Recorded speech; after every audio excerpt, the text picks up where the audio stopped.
Hello everyone. आज के class में हम लोग करंट अफेयर्स के महत्वपूर्ण प्रश्न जो हैं देखने वाले हैं, जो हाल फिलहाल के दिनों के हैं। साथ में पिछले माह के भी कुछ करंट अफेयर्स जो आपके लिए इम्पोर्टेंट हो सकते हैं, वो चुनिंदा प्रश्न जो आपके एग्जाम्स के लिए महत्वपूर्ण होंगे, वो भी क्वेश्चन शामिल किया गया है। साथ ही कम समय में आप लोगों को अधिक से अधिक और अच्छा प्रश्न जो है यहाँ पे इस वीडियो में शामिल करने का प्रयास किया गया है। आप लोग 10 मिनट में अधिक से अधिक प्रश्न जो है आप लोग देख सकते हैं इस क्लास में। इस क्लास का यही बेनिफिट है आप लोगों के लिए, कोई भी बकवास और फालतू क्वेश्चन जो है आप लोगों के लिए नहीं लाया गया है। तो चलिए आज का क्लास जो है हम लोग शुरू करते हैं। आज का पहला प्रश्न है, प्रधानमंत्री सूर्योदय योजना निम्न में से किससे संबंधित है? प्रधानमंत्री सूर्योदय योजना, तो ये प्रधानमंत्री सूर्योदय योजना का संबंध जो है ये रूफटॉप सोलर पैनल से है। रूफटॉप सोलर पैनल से है। ये रूफटॉप सोलर पैनल से संबंधित प्रधानमंत्री सूर्योदय योजना जो है, यानी घर के छत पे सोलर पैनल लगाकर उससे एनर्जी प्राप्त करना, ऊर्जा प्राप्त करना जो है इसका लक्ष्य है। और ये भारत में करीब 1 करोड़ परिवार को इस योजना से जोड़ना जो है अगले 1 साल में लक्ष्य है। यहाँ पे प्रधानमंत्री मोदी का पिक्चर भी देख लिए होंगे, यहाँ पे है, देख लीजिएगा। और सोलर पैनल जो है बगल में लगाया हुआ है। तो ये जो है इसका प्रतीक है सोलर पैनल का, सूर्योदय योजना का। यहाँ पे योजना से संबंधित कुछ प्रश्न जो है हर बार पूछा जाता है हमारे एग्जाम्स में और बहुत ज़्यादा इम्पोर्टेंट होते हैं। तो चलिए देखते हैं। प्रधानमंत्री सहज बिजली घर योजना जो है ये, यानी सौभाग्य योजना, इसकी शुरुआत हुई थी 25 सितंबर 2017 को। किसके द्वारा शुरू किया गया था? सौभाग्य योजना विद्युत मंत्रालय के द्वारा शुरू किया गया था। और इसका उद्देश्य क्या था कि देश के सभी घरों का विद्युतीकरण सुनिश्चित करना। देश के सभी घरों का विद्युतीकरण सुनिश्चित करना। अगला योजना है पीएम किसान सम्मान निधि योजना। अब ये योजना भी आप लोगों के एग्जाम्स के लिए बहुत ज़्यादा इंपॉर्टेंट है। इसमें पूछने वाले प्रश्न जो है ये होगा कि इसकी शुरुआत कब हुई थी? तो 24 फरवरी 2019 को हुई थी। और इसका उद्देश्य क्या था? तो देश के सभी किसानों को 6,000 रुपये प्रत्यक्ष आय सहायता करना। 6,000 रुपये प्रत्यक्ष आय सहायता करना प्रति वर्ष, और 2-2 हज़ार के किस्त में ये जो है राशि प्रदान किया जाता था किसानों को, किया जाता है भी। अगला जो है प्रधानमंत्री श्रम योगी मानधन योजना। ये सारे प्रश्न जो है आपके एग्जाम्स में, पिछले एग्जाम्स में कहीं ना कहीं पूछ चुके हैं। प्रधानमंत्री श्रम योगी मानधन योजना कब शुरू हुआ? 2019 में शुरू हुआ, 15 फरवरी 2019 में। और इसमें क्या है कि इस योजना के पात्र कौन कौन से लोग हैं? तो 18 से 40 वर्ष के असंगठित क्षेत्र के श्रमिक जो हैं ये हैं इस योजना के पात्र, और जिनका मासिक आय 15,000 रुपये या उससे कम है, तो प्रधानमंत्री श्रम योगी योजना के ये पात्र हैं। और इसका लाभ किन व्यक्तियों को मिल सकता है? तो 60 वर्ष की आयु होने के बाद ही मिल सकता है।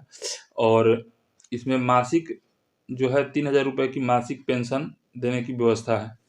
अगला प्रश्न है, अगला जो है योजना ये प्रधानमंत्री मानधन योजना है, और ये भी 2019 में ही शुरू हुआ था। और इसमें 60 वर्ष की आयु होने पर न्यूनतम 3,000 रुपये प्रति माह पेंशन है, इसका लाभ है। और 18 से 40 वर्ष के किसान जिनके पास 2 हेक्टेयर जमीन है, वो प्रधानमंत्री किसान मानधन योजना के पात्र हैं। अगला देखिए अग्निपथ योजना। अग्निपथ योजना जो है आप लोगों को याद होगा कब शुरू हुआ था? 2022 में, 14 जून 2022 को। और इसमें 10 से 10वीं 12वीं पास इसकी योग्यता है अग्निपथ योजना की, जिसमें 17.5 से 21 या 23 वर्ष तक जिनकी आयु है वो अग्निपथ योजना का लाभ ले सकते हैं। देखिए इस योजना के तहत क्या किया जाता है? इस योजना के तहत युवाओं को 4 साल के लिए तीनों सेनाओं में भर्ती किया जाएगा, जिन्हें अग्निवीर कहा जाएगा। आप लोग जानते होंगे, इस पर बहुत बड़ा ये जो है एक सभी बच्चों के लिए मतलब कि सभी बच्चों के दिमाग में ये बात जरूर होगा, अग्निवीर वाला। और 4 साल पर अग्निवीरों को सेवानिधि पैकेज के तहत 11.71 लाख यानी 12.25 लाख रुपए का भुगतान किया जाएगा। इस पर जो मिलने वाली राशि है वो 12.25 लाख रुपए है। और सेवा समाप्ति पर अग्निवीरों को सैफ एवं असम राइफल्स में 10% आरक्षण और 25% अग्निवीरों का स्थायी चयन जो है किया जाएगा। ये अग्निवीर योजना का लाभ था। आगे देखते हैं अगला योजना जो 2023 में लागू हुआ था, यह है पीएम विश्वकर्मा योजना। हाल में 2023 में लागू हुआ योजना जो है 17 सितंबर 2023 को लागू हुआ था। और पीएम विश्वकर्मा योजना का लाभ जो है, इसका उद्देश्य पहले देख लीजिए। पारंपरिक शिल्पकारों एवं कारीगरों के 30 लाख परिवारों को बिना गारंटी के न्यूनतम ब्याज दर पर ऋण मुहैया कराना है। और इसके लिए 13,000 करोड़ का बजट का प्रावधान किया गया है। 18 पारंपरिक व्यवसायों को शामिल किया गया है। तो इसमें कितने पारंपरिक व्यवसाय जो है शामिल है और ये कब शुरू किया गया था और इसका उद्देश्य, ये सब जो है आपके एग्जाम्स के लिए इम्पोर्टेंट होंगे। अगला प्रश्न है, सुभाष चंद्र बोस आपदा प्रबंधन पुरस्कार 2024 संस्थागत श्रेणी में किसे प्रदान किया गया है?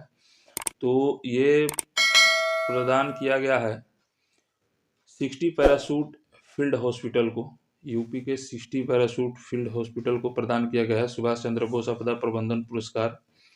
और ये दिया जाता है, आपदा प्रबंधन जो है ये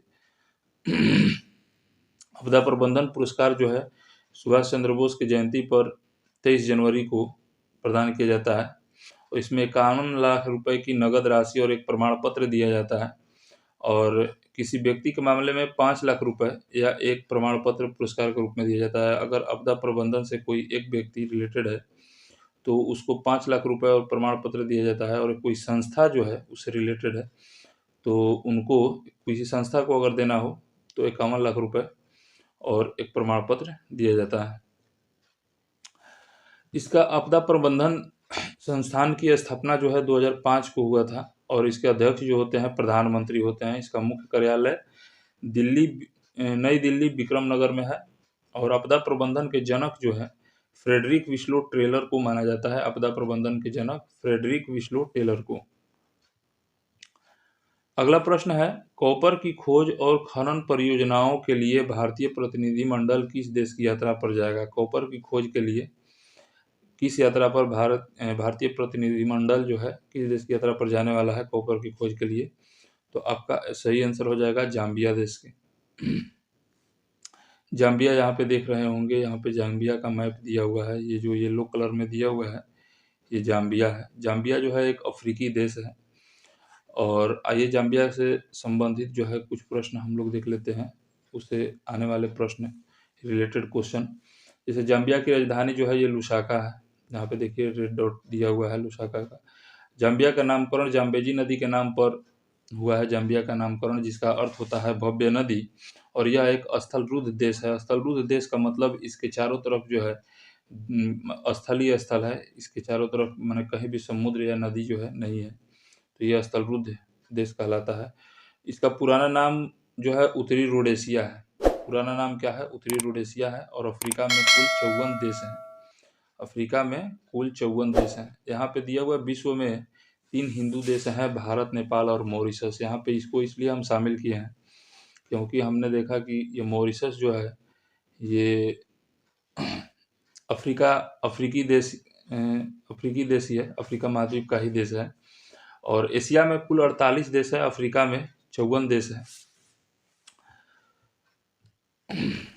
अच्छा, यहाँ से एक और प्रश्न बनता है कि उत्तरी रोडेशिया जो है जाम्बिया देश का पुराना नाम है, तो दक्षिणी रोडेशिया किस देश का पुराना नाम है?